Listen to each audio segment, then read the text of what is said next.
एक बार एक जवान लड़का गौतम बुद्ध के पास आता है और कहता है, बुद्ध, मेरे मन में इतने अश्लील विचार क्यों आते हैं?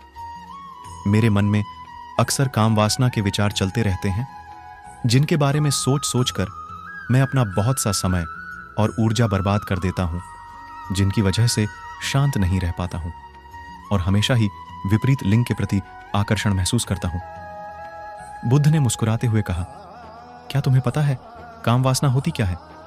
लड़के ने कहा, बुद्ध, मुझे यह तो नहीं पता। काम वासना का मतलब क्या है? लेकिन यह जो कुछ भी है बहुत बुरी है। बुद्ध ने कहा कि प्राकृतिक रूप से जो भी हमारे अंदर है उसकी कुछ ना कुछ जरूरतें हैं। वासना एक प्रकार की भावना है जो हमें किसी न किसी चीज की कमी का एहसास करवाती है। फिर हम उस कमी की पूर्ति के लिए उस चीज की तरफ आकर्षित होना शुरू कर देते हैं। जैसे अगर किसी के पास धन की कमी है तो उसके अंदर धन के प्रति आकर्षण यानी धन की वासना उत्पन्न हो जाएगी। तो वासना कुछ और नहीं बल्कि एक प्रकार की कमी, एक प्रकार की जरूरत का एहसास है। और जब यह जरूरत शारीरिक हो तो हम इसे काम वासना कह देते हैं। लड़के ने कहा, बुद्ध, यह तो समझ में आ गया कि काम वासना का मतलब क्या है, लेकिन यह हमारे अंदर आती कहां से है? यह उत्पन्न कैसे होती है? बुद्ध ने कहा, काम वासना कहीं से आती नहीं बल्कि यह प्राकृतिक रूप से हमारे अंदर ही मौजूद होती है और इसका होना जरूरी भी है, क्योंकि यही मानव जाति के विस्तार का आधार है। लड़के ने कहा, बुद्ध, जब काम वासना प्राकृतिक रूप से हमारे अंदर मौजूद है तब फिर लोग काम वासना को गलत क्यों बोलते हैं? बुद्ध ने कहा, यह बहुत बड़ी समस्या है कि लोगों ने काम वासना को गलत नजरिए से देखना शुरू कर दिया है, इसे दबाने की कोशिश करना शुरू कर दिया है। काम वासना का होना गलत नहीं है बल्कि काम वासना का बेलगाम होना गलत है। केवल उसी के बारे में हमेशा सोचना, केवल उसी के लिए जीना, केवल उसी को अपने जीवन का लक्ष्य बना लेना गलत है। बुद्ध ने उस लड़के से पूछा, तुम्हें क्या लगता है, क्या जानवरों में भी काम वासना होती है?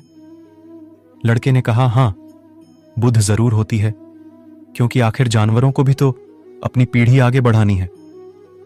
बुद्ध ने कहा, फिर हम जानवरों की काम वासना को गलत क्यों नहीं कहते? लड़के ने कहा, पता नहीं बुद्ध, आप ही बताएं। बुद्ध ने कहा, क्योंकि जानवर अपनी काम वासना का उपयोग सिर्फ संतति उत्पन्न करने के लिए करते हैं, उससे खुशी प्राप्त करने के लिए नहीं और ना ही सुख भोगने के इरादे से।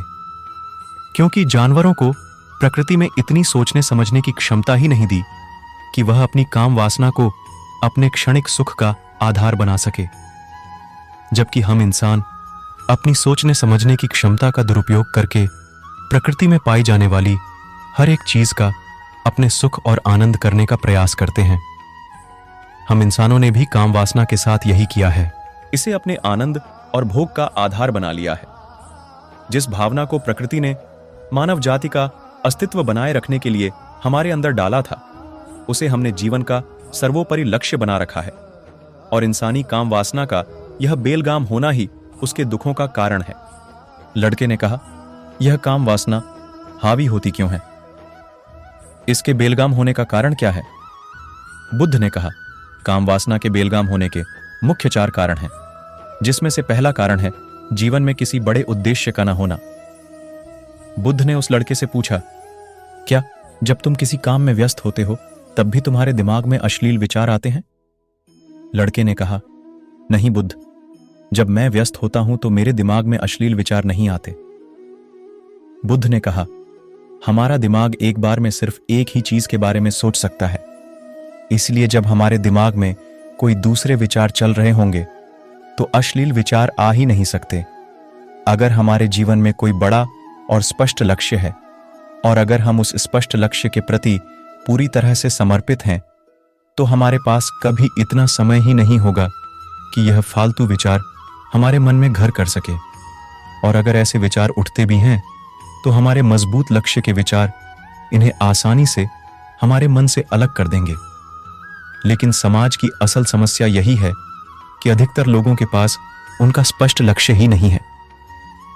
काम वासना के बेलगाम होने का दूसरा सबसे बड़ा कारण है समाज के द्वारा इसे गलत बताकर उसे दबाए जाने की कोशिश करना। लोगों के एक बड़े तबके ने कामुकता को हमेशा ही एक शक की नजर से देखा है, और इसका सबसे बड़ा कारण है हमने अपने प्रजनन अंगों को शरीर के बाकी अंगों की तरह स्वीकार नहीं किया, जबकि हमारे प्रजनन अंग भी हमारे शरीर का हिस्सा मात्र हैं, इससे अधिक कुछ भी नहीं।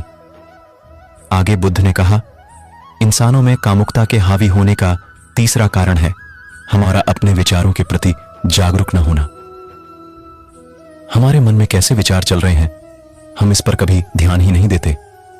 हमारे मन में उठने वाले चारों के बारे में एक अनोखी बात यह है कि जब हम किसी एक चीज के बारे में विचार करते हैं तो हमारा मन उससे संबंधित और भी विचार हमारे सामने रखना शुरू कर देता है, और फिर ऐसे ही हमारे मन में विचारों की एक श्रृंखला बन जाती है जिस पर हम उलझ कर रह जाते हैं। ठीक ऐसा ही होता है अश्लील विचारों के साथ।